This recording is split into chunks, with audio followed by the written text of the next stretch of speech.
I'm Randy Dyck. Thanks for jumping on my channel. And today we're gonna have some fun. We're gonna react to a few YouTube and TikTok shorts that have gone viral. Let's go. Not immediately go into real estate investing. I think a lot of people think that that's where you make money. That's also where you can lose a significant amount of money. Brokerage is a no-risk investment. Your time is what you're investing into creating relationships for people that are gonna pay you to help them do a real estate transaction that you have nothing to do with. You don't have to buy the glue or the nuts or the bolts. There's no capital investment, and that's what's always set me free, because the risk is your time, but the reward can be endless.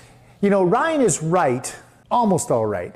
Being an investor can be a situation where you can lose a ton of dough and you're investing a lot of capital to hopefully make something.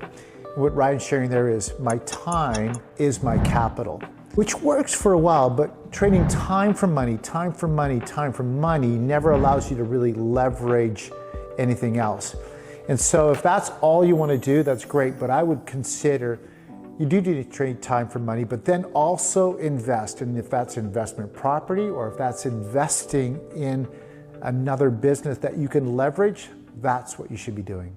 Talking too much in a meeting or in any kind of situation, you make people inadvertently smell weakness on you. A lot of communication between humans is nonverbal. We feel, we sense something from you, and it communicates, and we have an impression. And people who talk a lot generally give an impression of they don't know how to control themselves. Whereas people who kind of say a little bit less, kind of speak in riddles almost, who say, yeah, that's great, I'll think about it, or whatever, gives off an impression of power, as if they know more than they actually do. Because the game of power, a lot of it has to do with appearances. So I studied, for writing the book, some of the most powerful people in history, kings and CEOs and presidents, and inevitably they had that quality, or they knew how to control their tongue. The other thing is, if you talk too much, you're going to inevitably say something stupid. Right. Okay, wise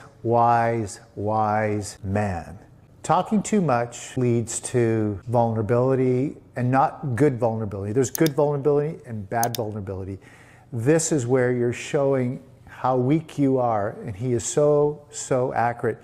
In fact, I would say there's so many things that go into communication. Cadence, your tonality. The sound of my voice immediately gives you an understanding of who I am. And immediately the way I react, talk, my cadence, the tonality, the way I look at you when I speak gives you either confidence or tells you I don't trust this guy or want to leave the room. Really agree with this man's concept of communication. I wish I knew before becoming a real estate agent. Number one, your lead generation should be based around your personality. One size does not fit all. When I started, I thought I needed to do door knocking, calls, open houses all the time, and that was the only way I could generate leads, which is not true. Figure out what your personality type is, what do you enjoy to do, and figure out a lead generation source around that. Number two, real estate is a long game. I have heard so many times people who think they can just get in the real estate industry and make quick money.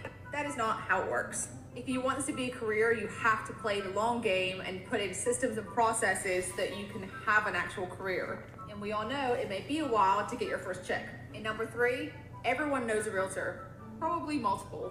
So you have to figure out what makes you unique and what makes you stand out compared to everyone else. In real estate, you decide your success. Well, Carrie nailed it. It's about knowing who you are and being comfortable in your skin. And of course, then doing the lead gen that fits you and your personality. It's got to fit your personality. It's got to be authentic. If you're not being authentic, people see through that very quickly. And if it's not you, you're going to hate it. So I love that she said, pick a lead gen source that fits your personality. Number two, she talked about the marathon. It is a struggle. It is a marathon, and it can sometimes take months. Even I've seen some agents take over a year to make their first deal. So be consistent with what you're doing and know that it could be a marathon. And the last thing she said is, hey, there's hundreds, if not thousands, of real estates competing for you and your clients. Know that you're going to be up against a lot. So be unique in what you're doing, be unique in your game, and make sure that you are the one that they are coming to. Now, let's try one more. Is that apple for sale? Yeah, we're about to put it on sale right now, actually. Well, I'm in the market, so tell me about your apple. Why should I buy it? Nice try. Okay, people, here's how this is gonna work. I have an apple here. The highest bidder's going home with this. I want all bids in the next 2 minutes, then we're closing it. Bidding starts at $5. Feeling pretty confident there, huh? I mean, don't you think? $10. He said starting at 5. 15. Is this a new apple? Yeah, just listed. I'm pre-qualified. I'll pay cash. I got cash. 20.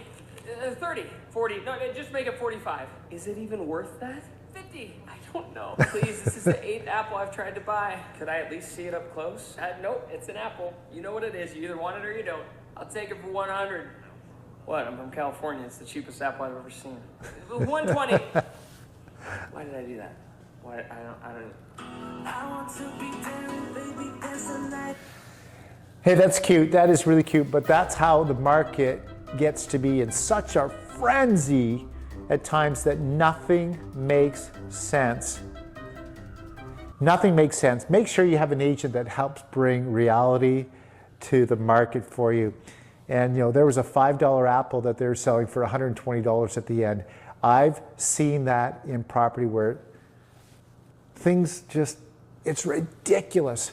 So make sure that your agent isn't the one that's taking you to the $120 when it's really only worth $5.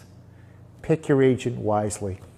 Hey, if you like watching the Double R, Randy Reacts, click the link below, subscribe to us, leave a comment or two. We'd love to hear from you. Hey, and don't forget to join our community.